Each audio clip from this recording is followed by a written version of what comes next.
मंडळी, मी विभा तुमचं पुन्हा एकदा आपल्या विभाज मेजवानी चॅनलवरती मनापासून स्वागत करते। मंडळी, आज आपण तांदूळ आणि 2 कच्चे बटाटे वापरून सकाळच्या नाश्त्यासाठी किंवा टिफिनमध्ये सुद्धा देता येईल किंवा रात्रीच्या जेवणाला भाकरी भाजी करायचा कंटाळा आला तर ऑल इन वन असा भन्नाट आणि आगळा वेगळा पदार्थ बनवणार आहोत। मंडळी, रेसिपी सुरू करण्याआधी चॅनलवरती नवीन असाल तर पटकन चॅनलला सबस्क्राइब करून घ्या। तर सर्वात आधी मी इथे रोजच्या जेवणातले 1 वाटी तांदूळ घेते। रेशनच्या तांदळाचा सुद्धा वापर करू शकता। तांदूळ आपल्याला 2 वेळा पाणी घेऊन स्वच्छ धुवून घ्यायचे आहेत। तर हे बघा, आपण तांदूळ छान स्वच्छ धुवून घेतलेत। आता ह्यामध्ये पाणी घेऊन आपल्याला हे तांदूळ 1 तास भिजत ठेवायचे आहेत। सकाळच्या नाश्त्यासाठी बनवत असाल तर तांदूळ रात्री भिजत ठेवू शकता। तर हे बघा, आपण हे तांदूळ 1 तास भिजवून घेतलेत आणि 2 कच्चे बटाटे सालं काढून किसून घेतलेत आणि पाण्यामध्ये स्वच्छ धुवून ह्या पद्धतीने 10 मिनिटे पाण्यात टाकून ठेवलेत, म्हणजे स्टार्च निघून जाईल आणि तांदूळ सुद्धा चांगले भिजलेत। आता तांदळामधलं सगळं पाणी आपल्याला काढून टाकायचं आहे आणि सगळे तांदूळ या मिक्सरच्या जारमध्ये घेऊयात। आता या तांदळासोबत घेऊयात 4 हिरव्या मिरच्या। मिरच्यांचं प्रमाण तुम्ही आवडीनुसार कमी जास्त करू शकता। आता यामध्ये 2 चमचे पूर्ण भरून दही घेऊयात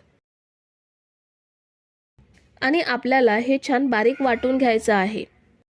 हे बघा, आपण हे छान बारीक वाटून घेतले।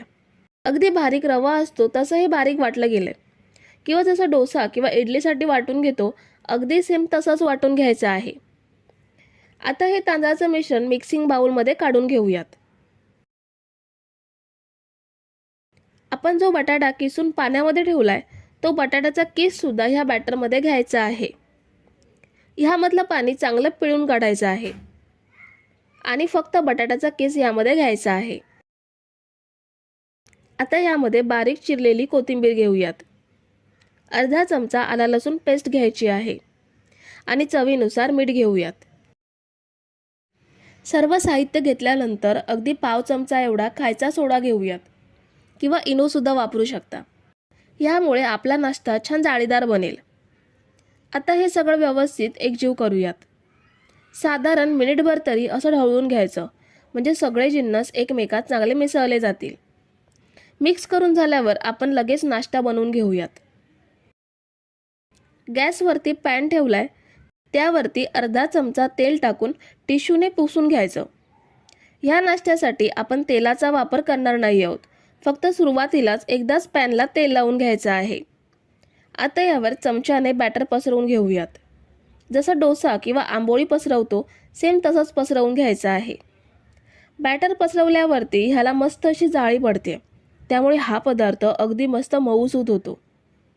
आता वरची बाजू थोडी कोरडी झाली की परतून घ्यायचा आणि दोन्ही साईडने छान भाजून घ्यायचा। तुम्ही जर इथेपर्यंत रेसिपी बघताय तर तुम्हाला एक विनंती आहे की व्हिडिओला एक लाईक जरूर करा। ह्याला तुम्ही डोसे म्हणा किंवा उत्तप्पा म्हणा, पण खायला मात्र खूप छान चविष्ट लागतो। ह्यामध्ये तुम्ही आवडीनुसार अजून भाज्यांचा सुद्धा वापर करू शकता। शिल्लक पिठाचे डोसे किंवा उत्तप्पे सुद्धा असेच बनवून घेऊयात। तर हे बघा, आपण हे सगळे उत्तप्पे बनवून घेतलेत। प्रत्येक उत्तप्प्याला छान जाळी पडली आहे आणि खूप छान मऊसूत तयार झालेत। तुम्ही हे चटणीसोबत, टोमॅटो सॉससोबत किंवा कुठच्याही भाजीसोबत खाऊ शकता। तर आहे की नाही ऑल इन वन रेसिपी? सकाळचा नाश्ता असू देत, मुलांचा डबा असू देत किंवा रात्रीच्या जेवणामध्ये सुद्धा बनवू शकता असा पदार्थ आहे। तर मंडळी, रेसिपी कशी वाटली हे कमेंट करून नक्की सांगा आणि व्हिडिओला न विसरता लाईक करा।